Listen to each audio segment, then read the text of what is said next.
Good morning, everybody, and thank you for joining us for this morning's launch of our Journey to Change. Our Journey to Change sets out where we want to be and how we want to be in the delivery of our services and the way that we run our organisation. And today we want to share really some of the story of how we've created this strategic direction and also a little bit about what it's about. We decided that we needed to set out a new strategic direction because we realised that we've got quite a lot of work to do. We are privileged to make a difference to thousands of lives every day across our organisations, but we know that not everybody's had a great experience over the years. We know that there's been some significant events. We know that there've been tragedies. We know that there's been hurt. And we know that obviously our recent CQC report will have been difficult for a lot of people to read and hear about. And we're sorry for what's happened.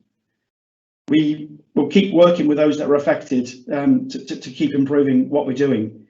But we believe that what we've setting out today in our Journey to Change is going to give us a really strong platform for consolidating those changes and to building a better future for the organisation. Looking to the future, our Journey to Change is about sharing our commitment with you to become our best selves. We're really excited about that, and I want to share with you a visual of what that looks like.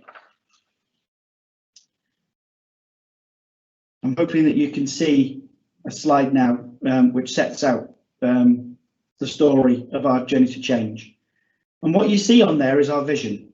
We want people to lead their best possible lives. We've set out some new values around respect, compassion and responsibility. And we've set out 3 simple goals to co-create great experience for our patients and carers and families, for our staff and for our partners. I just want to say a few words about the process of how we've got here and co-creation. Your voice as partners, as service users, carers, colleagues, have been very much heart of the journey really that we've gone through to create this document.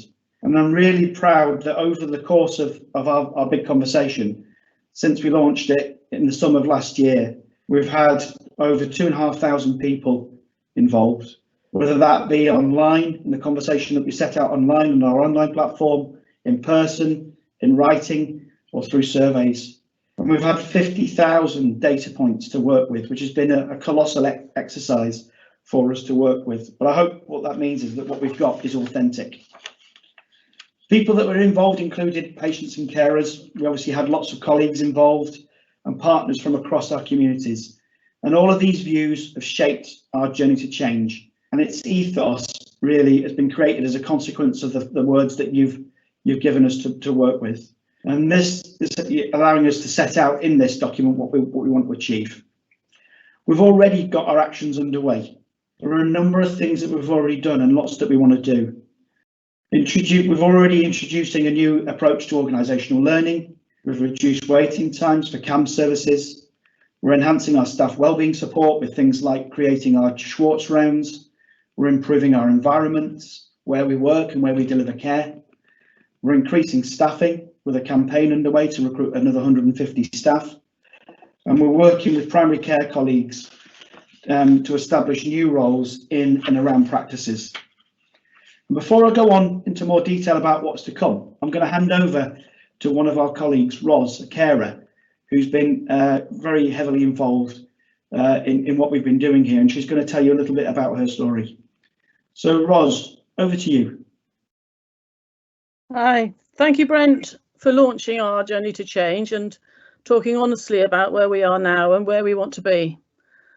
I look forward to being able to drive up the A1 to Darlington and meet and work with real people again soon. So, I'm Ros, a mother and carer, and I'm sitting in the back bedroom of our house near York. I've been involved with the Trust for a few years, and I took part in the big conversation.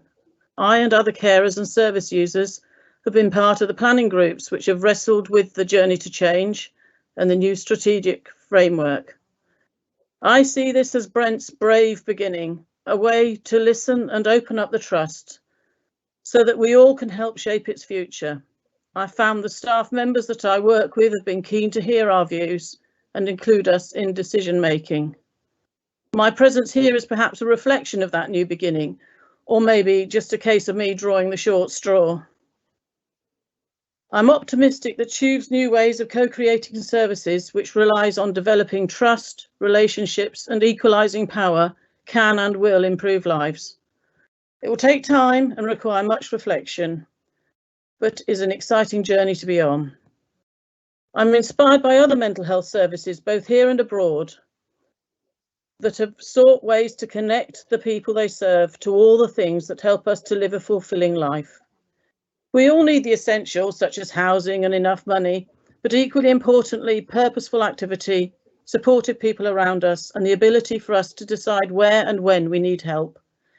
We need to be able to access that support easily and have choice in the way we are cared for. Wherever possible, families and friends have to be included. Human beings don't thrive in isolation. Networks are a vital part of a good life. My involvement in the exciting things happening in York as a member of the York Mental Health Partnership shows me how many people and organisations it takes, all working together with a common vision to bring about these changes. New ways of listening to and engaging with service users, carers, staff, and the wider network of local, national and international partners have to be found. Everyone needs to feel that their experiences are important and that they are valued. I hope that CHUV can really embrace this way of working. I hope also that before too long we can start conversations with all those for whom Zoom and Teams have been too challenging, and we can meet and chat in our local areas. COVID has increased both the acuity of many people's mental distress and removed the major way that people interact and solve problems, face to face, preferably with coffee and cake. Now, here are some videos that tells you more about our vision for the next 5 years. You'll hear from some of the people who have helped to create our journey for change.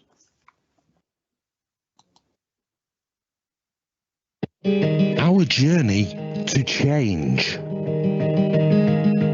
In June 2020, Brent Kilmurray joined our trust as a new chief exec. He sent a letter to 1,000 service users and carers, and an email to 1,000 staff members and partners asking for their feedback on our trust and where he should focus his attention. As people started to respond, he held focus group sessions to explore the big issues too. The people who wrote back and the focus group attendees shared ideas, and many also told him not to rush in, but instead to really listen, The carer told us, "I'm just never sure that my voice is really heard. Will sharing my ideas really have any impact? I'd love it if we could all work together to make services better for people who need them. Staff would benefit from this too, as they would know what they're doing is having a better impact." A staff member told us, "I can only speak for myself and perhaps my team, but I don't feel we've really had a voice in the trust at the moment. It's like process comes before people. We seem to have lost our human touch." A carer told us, "I think you may have sent me this letter by accident. I'm just a carer. Did you mean to ask for my opinion?" A service user told us, "We've been encouraged to share ideas in the past, but you see the same old usual suspects getting heard over others. What about us more quieter ones who don't like Twitter or find it hard to speak up in meetings?"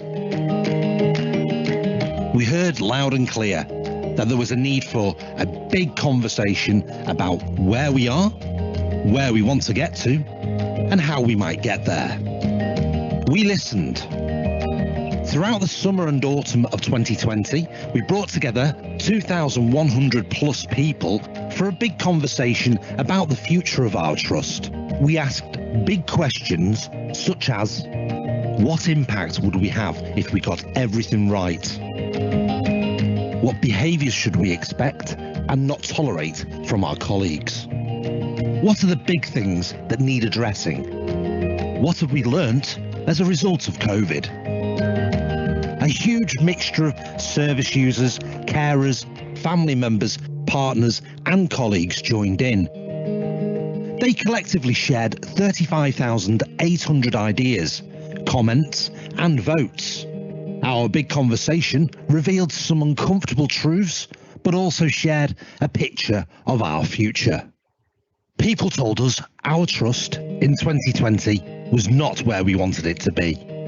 It was made clear the experience we provide to our service users, carers and staff was not consistently good enough, and partners told us we are not always easy to work with.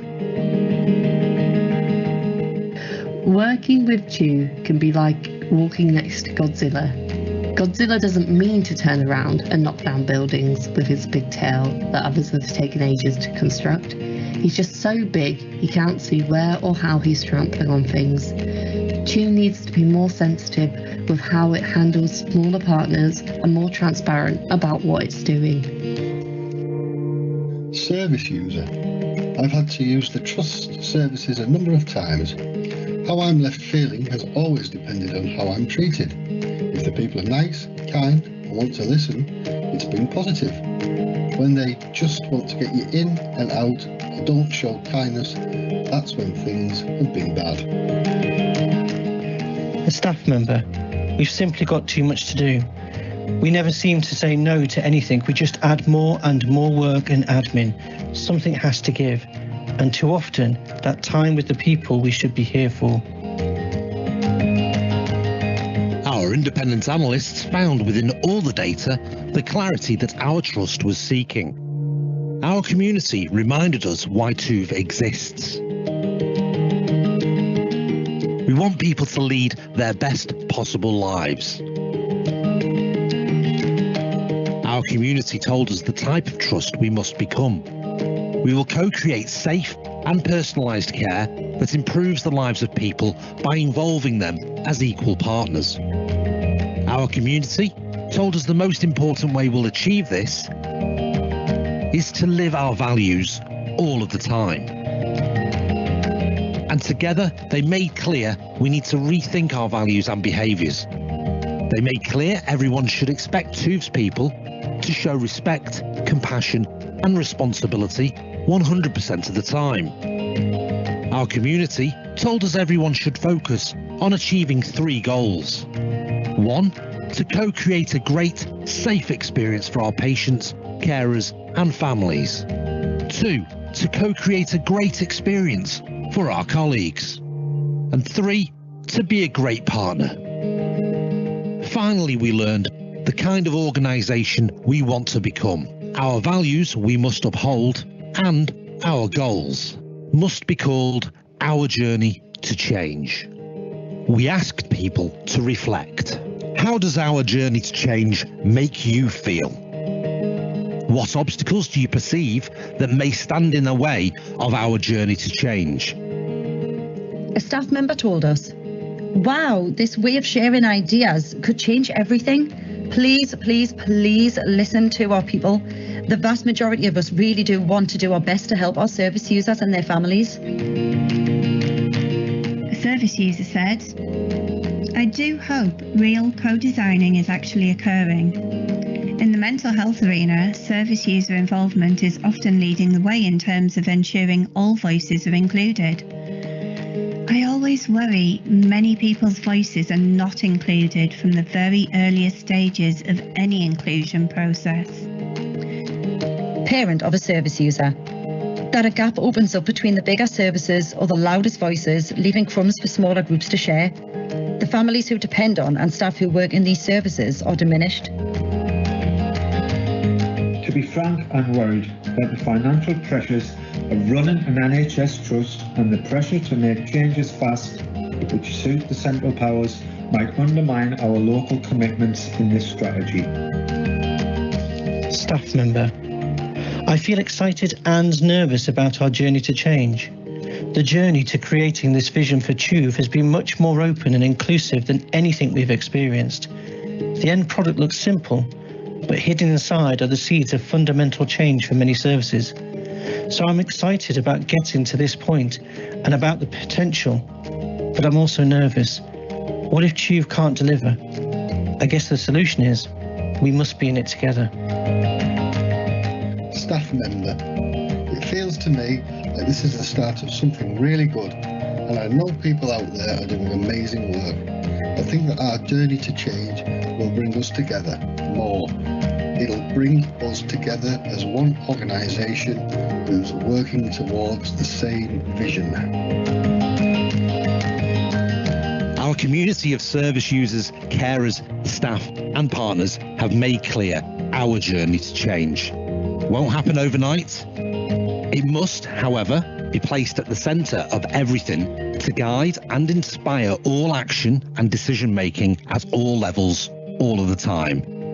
Change is possible. Together, we can do this.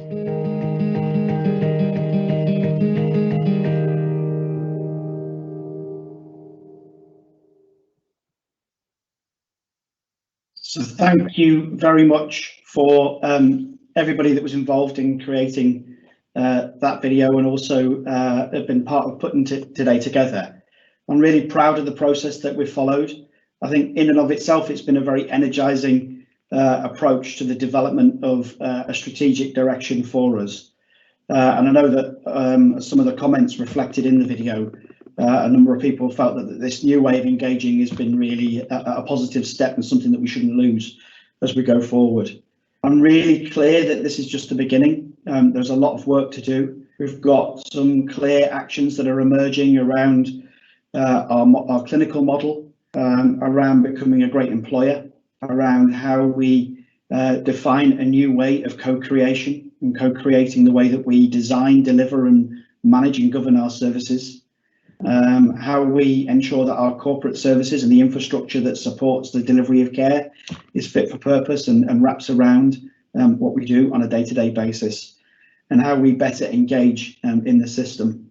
I'm making a personal commitment that everything that we do will be driven by our journey to change, that we're going to keep listening and keep engaging, and that we're going to live our values, and we're going to work hard to live our values and make our plans a reality. I'm committing to become my best possible, best self as an employee, as a partner, and as a caregiver. And I'm hoping that you will also be looking to make your commitments as you embrace our journey to change and work through. And I hope that you stay involved, that you continue to share your ideas and insights, and that you work with us and you hold us to account. I think that's really important, that you hold us to account. And as the events of the past few weeks have demonstrated, we do have a lot of work to do, but I'm really clear that this is a really strong platform for us to move forward in a very ambitious way, but sets out the tone in which we want to do that. I'm now going to hand over to our chair, Miriam Hart, who's going to say a few words in closing. Miriam, over to you. Thank you, Brent. And thank you to all the people who have gone before, in particular to Roz. It's lovely to see you, and all of those who contributed to the video. Welcome to the audience again. Thank you for joining us this morning, and thank you for your attention and support. We're all here, I'm sure, because we all care about the future of mental health and learning disability services and have a clear commitment to making them better. This is a launch, but in many ways, we're not starting from here, as has been demonstrated in what has gone before. It's an important marker in our journey to change, which has really started quite a while ago. Again, like Brent, there have been very difficult times, both recently and in the past 2 years, I would say. There have been tragic events that I'm very familiar with in the last 2 years. I must say we are and remain extremely sorry for the families, carers and friends of people who have died in our care and the suffering this has caused and will continue to cause. And we're also sorry for people who have felt disappointed and let down on occasion by their experiences with us. We clearly don't always get it right and must make changes to improve. And we will. We have a lot of caring, compassionate and excellent colleagues who have been called on to deliver effective and flexible services all over the last year in particular in the course of the pandemic. They've done so with great commitment and resilience. So to all our colleagues, many of whom have found the last weeks and months in particular extremely difficult, thank you again for your efforts. Keep going, and we will move forward, and we will continue and improve in the way we deliver safe, quality and compassionate care.